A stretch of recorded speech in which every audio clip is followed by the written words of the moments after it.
नमस्कार दोस्तों, कैसे हैं आप सब। Welcome to my channel divine power by Arya Rachna. जैसा कि आप जानते हैं, हम दुर्गा सप्तशती का पाठ कर रहे हैं आजकल। तो आज हम पढ़ेंगे तीसरा अध्याय। इसका नाम है सेनापतियों समेत महिषासुर का वध। ध्यान।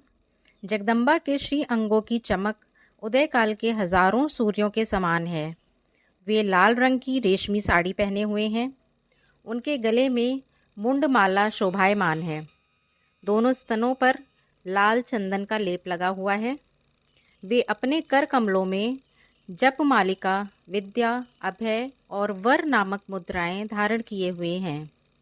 तीनों नेत्रों से सुशोभित मुख कमल की भारी शोभा हो रही है। उनके मस्तक पर चंद्रमा के साथ ही रत्न जटित मुकुट बंधा है और वे कमल के आसन पर बैठी हुई हैं। ऐसी देवी को मैं भक्ति पूर्वक प्रणाम करता हूँ। अध्याय 3।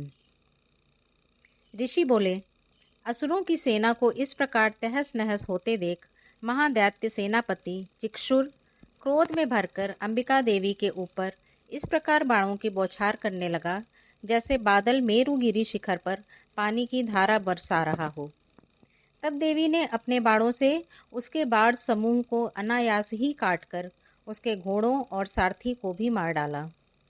साथ ही उसके धनुष तथा अत्यंत ऊंची ध्वजा को भी तत्काल काट गिराया।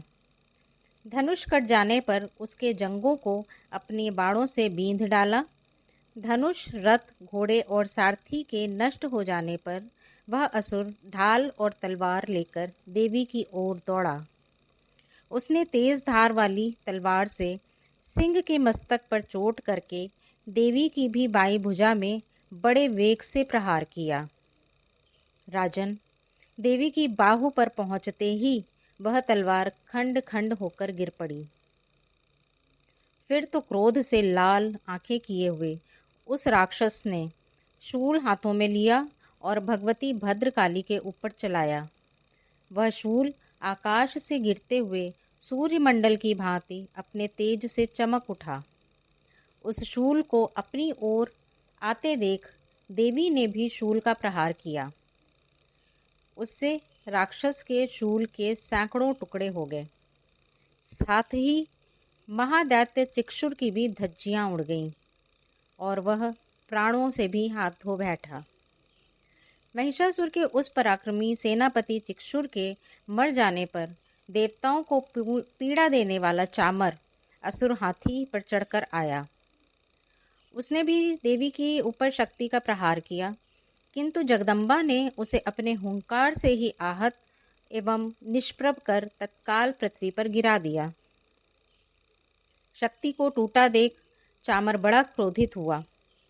उसने शूल चलाया, किंतु देवी ने भी उसे भी अपने बाणों द्वारा काट डाला। इतने में ही देवी का सिंह उछलकर हाथी के मस्तक पर चढ़ बैठा और दैत्य के साथ खूब जोर का बाहुयुद्ध होने लगा। वे दोनों लड़ते लड़ते हाथी से पृथ्वी पर आ गए और अत्यंत क्रोध में भरकर एक दूसरे पर बड़े भयंकर प्रहार करते हुए लड़ने लगे। तत्पश्चात सिंह बड़े वेग से आकाश की ओर उछला और उधर से गिरते समय उसने पंजों की मार से चामर का सिर धड़ से अलग कर दिया। इस प्रकार उदग्र भी शिला और वृक्ष आदि की मार खाकर रणभूमि में देवी के हाथों से मारा गया तथा कराल भी दांतों, मुक्कों और थप्पड़ों की चोट से धराशायी हो गया। क्रोध से भरी हुई देवी ने गदा की चोट से उद्यत का कचुमर ही निकाल डाला। भिंदीपाल से बाष्कल को तथा बाणों से ताम्र और बंधक को मौत के घाट उतार दिया। तीनों नेत्रों वाली परमेश्वरी ने त्रिशूल से उग्रासय, उग्रवीर्य तथा महाहनु नामक दैत्य को मार डाला। तलवार की चोट से विडाल के मस्तक को धड़ से अलग कर दिया। दुर्धर और दुर्मुख इन दोनों को भी अपने बाणों से मृत्युलोक भेज दिया। इस प्रकार अपनी सेना का सर्वनाश होता देख महिषासुर ने भैंसे का रूप धारण करके देवी के गणों को त्रास देना आरंभ किया।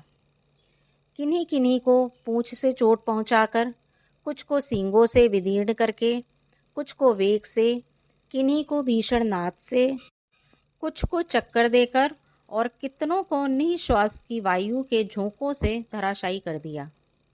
इस प्रकार गणों की सेना को गिराकर वह असुर महादेवी के सिंह को मारने के लिए झपटा। इससे जगदम्बा का बड़ा क्रोध हुआ। उधर महापराक्रमी महिषासुर भी क्रोध में भरकर धरती को खुरों से खोदने लगा तथा अपने सींगों से ऊंचे ऊंचे पर्वतों को उठाकर फेंकने और गर्जने लगा। उसके वेग से चक्कर देने के कारण पृथ्वी क्षुब्ध होकर फटने लगी। उसकी पूंछ से टकराकर समुद्र अब ओर से धरती को डुबोने लगा। हिलते हुए सींगों के प्रहार से विदीर्ण होकर बादलों के टुकड़े टुकड़े हो गए। उसके श्वास की प्रचंड वायु के वेग से उड़े सैकड़ों पर्वत आकाश से गिरने लगे। इस प्रकार क्रोध में भरे हुए उस महादैत्य को अपनी ओर आते देख चंडिका ने उसका वध करने के लिए महान क्रोध किया। उन्होंने पाश फेंककर उस महान दैत्य को बांध लिया। बंध जाने पर उसने भैंसे का रूप छोड़ दिया और तत्काल सिंह के रूप में प्रकट हो गया। उस अवस्था में जगदम्बा जो ही उसके मस्तक काटने को उद्यत हुई, त्यों ही वह तलवार हाथ में लिए पुरुष के रूप में दिखाई देने लगा। तब देवी ने तुरंत ही बाणों की वर्षा करके ढाल और तलवार के साथ उस पुरुष को भी बींध डाला। इतने में ही उसने महान गजराज का रूप बना लिया तथा अपनी सूंड से देवी के विशाल सिंह को खींचने और गर्जने लगा। खींचते समय देवी ने तलवार से उसकी सूंड काट डाली। तब उस महादैत्य ने पुनः भैंसे का शरीर बना लिया और पहले की ही भांति जड़ चेतन सब प्राणियों सहित तीनों लोकों को व्याकुल करने लगा। तब क्रोध से भरी हुई जगदम्बा चंडिका बारंबार उत्तम मधु का पान करने और लाल आंखें करके हंसने लगी। उधर वह बल और पराक्रम के मद से मत्त हुआ राक्षस अपने सींगों से चंडी के ऊपर पर्वतों को फेंकने लगा। उस समय देवी अपने बाणों के समूह से उसके फेंके हुए पर्वतों को चूर्ण करती हुई बोली। बोलते समय उनका मुख मधु के मद से लाल हो रहा था और वाणी लड़खड़ा रही थी। देवी ने कहा, ओ मूर्ख, मैं जब तक मधु पीती हूँ तब तक तू क्षण भर के लिए खूब गर्ज ले। मेरे हाथ से यहीं तेरी मृत्यु हो जाने पर अब शीघ्र ही देवता भी गर्जना करेंगे। ऋषि बोले। इतना कहकर देवी उछली और उस महादैत्य के ऊपर चढ़ गईं।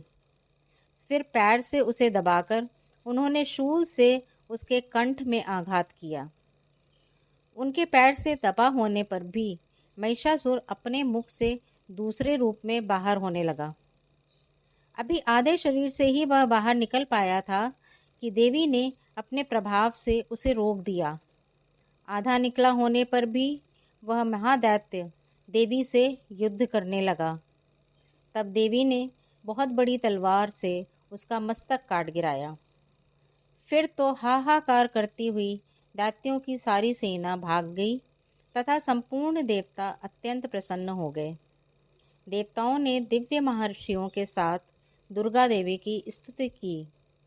गंधर्वराज गान करने लगे और अप्सराएं नाचने लगीं।